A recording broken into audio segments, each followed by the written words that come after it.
સ્વાધ્યાય 3.2 એનો દાખલા નંબર બીજો આપણે જોવાના છે. આ અગાઉ પહેલો દાખલો જોઈ લીધો, એ પણ બહુ અગત્યનો હતો, પરંતુ આ દાખલો આપણે જોઈ લઈએ. એમાં x બરાબર 170 આપેલા છે, એટલે અહીંયા x બરાબર 170 લખી દે. જો અહીંયા 10 જેવું કંઈ આપેલું નથી કે અહીંયા 70 થઈ જવાના, એટલે અહીંયા 170 બેઠા જ રહેવાના છે, ધ્યાન રાખજો. હવે x અને y ઉપર જે આપેલા છે એ લખી દે. x અને y ઉપર આપણને આપેલા જ છે, બેઠા જ ઉતારી દેવાના. 167 169 171 168 173 166 167 અને 165 આટલું આપેલું છે. એ જ રીતના બાજુમાં y આપેલો છે તે બી લખી દઈએ.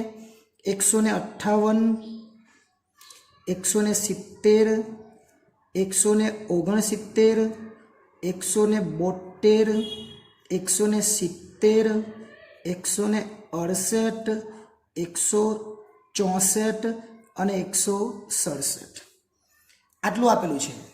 આ આપે અને પછી આપણે જે કરીએ એ જ પ્રમાણે પહેલાને લખવાનું સિગ્મા એક્સ અને બીજાને લખવાનું સિગ્મા વાય. જો પોઈન્ટમાં જવાબ આવે તો આપણે યુવી કરીશું, કેમ કે આંકડાઓ બહુ મોટા છે એટલે એક્સ વાય કરાય નહીં. તો પહેલાં સરવાળો કરી દે. 167 169 171 168 173 66 167 ને 165 સરવાળો થાય 1346.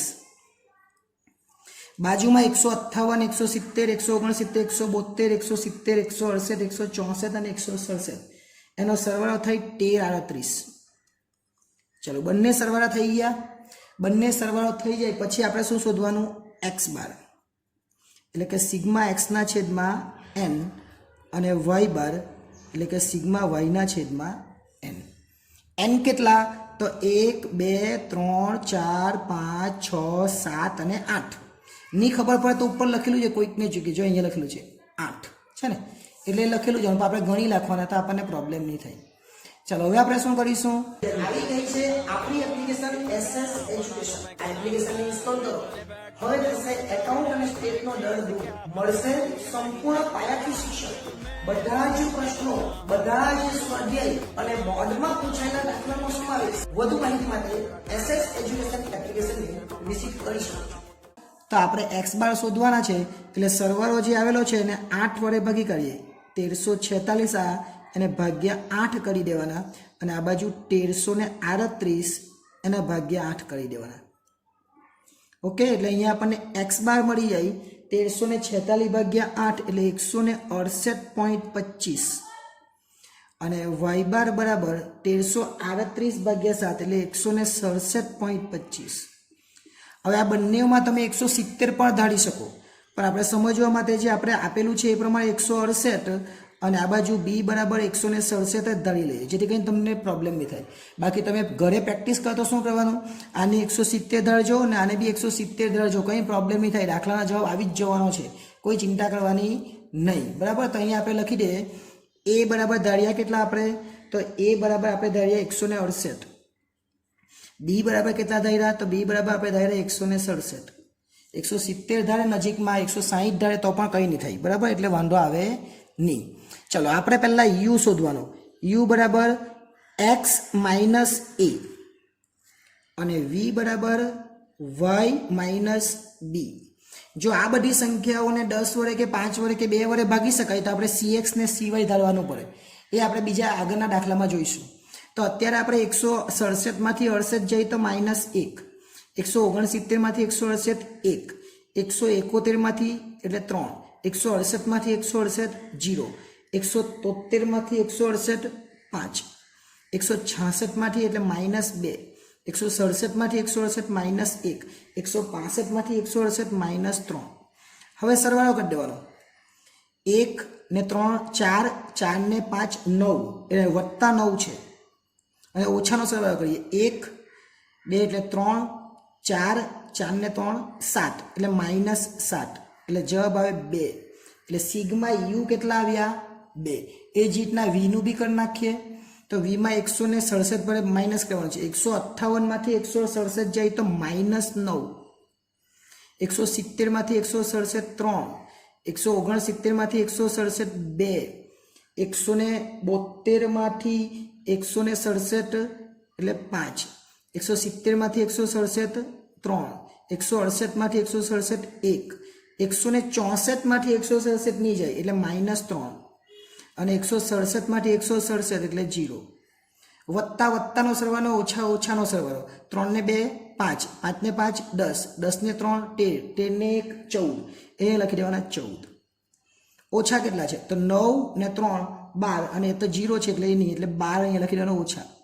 14માંથી 12 જાય તો એ પણ કેટલા આવે 2 જ, એટલે u પણ 2 જ આવ્યો અને v પણ 2 જ આવ્યો.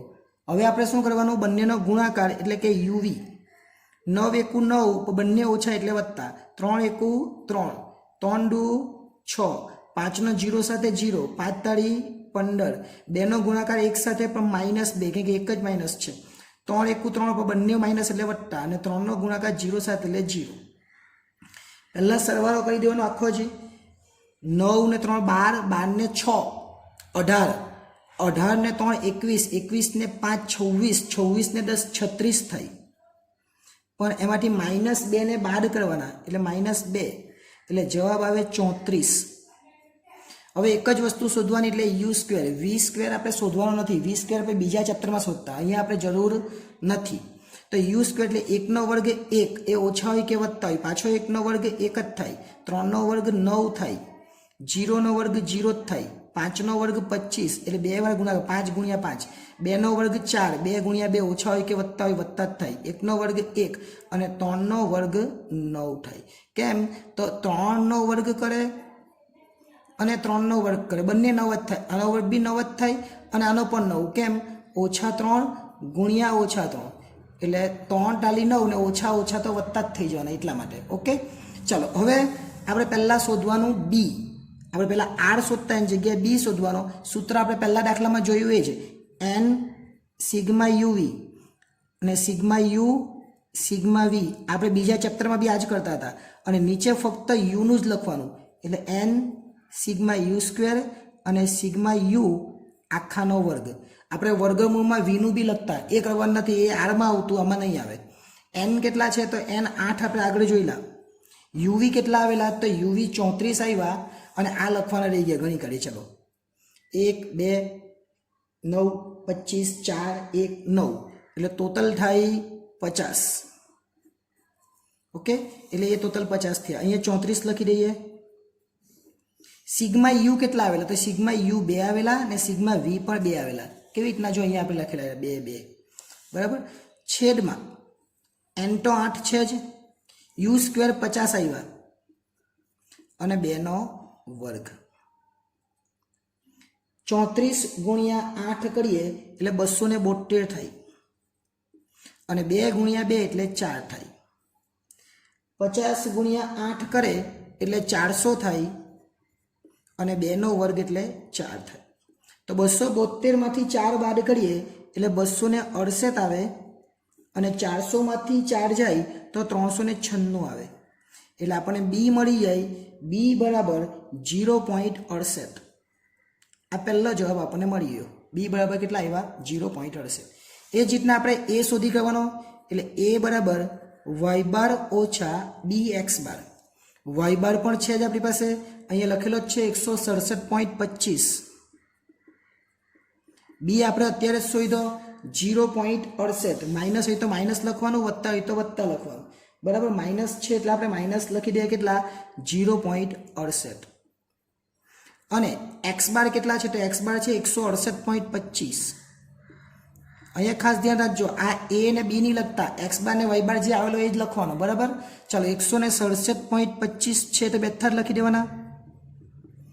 0.68 અને 168.25 નો ગુણાકાર એટલે 114.41 આવે. હવે a બરાબર આ 167.25 માંથી 114.41 ને બાદ કરવાનું, એટલે જવાબ આવે 52.84. આને કહેવાય a. એટલે b પણ શોધી લીધો, a પણ શોધી લીધો, એટલે દાખલો પૂરો થઈ જાય. હવે શોધવાનું y કેપ બરાબર a વત્તા bx. એ આપણે શોધી લીધો કેટલો 52.84. બી પણ આપણે શોધેલો છે તો કેટલો 0.68 અને x. આ દાખલો પૂરો.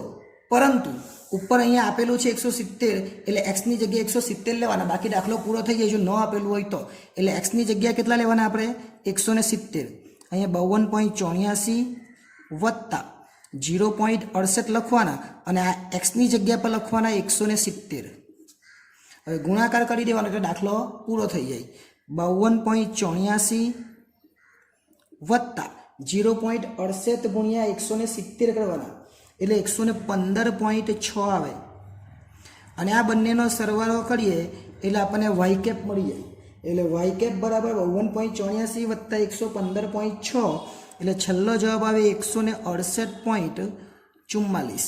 આ 168.44 છે એને વાય કેપ કહેવાય, જે આપણને માંગેલું છે. શું કીધેલું છે આપણને? તેના પુત્રની ઊંચાઈનું અનુમાન કરો તો એનો જવાબ કેટલો આવે 168.44. એટલે આ રીતે જ્યારે દાખલો પૂછાય ત્યારે આપણે વાય કેપ શોધવાનું. કેટલીક વાર અમને ત્રુટિ પણ પૂછે, ત્રુટિ એટલે ઈ, એટલે વાય માઇનસ વાય કેપ આવું આવે, પણ એ પૂછે ત્યારે આપણે જોઈશું. અત્યારે નથી પૂછેલું એટલે એની જરૂર નથી. અત્યારે આપણા માટે આ જ જવાબ આવશે. આ દાખલા નંબર 2 હતો. નેક્સ્ટ ટાઈમ જ્યારે મળીશું ત્યારે દાખલા નંબર 3 જોઈશું. આભાર.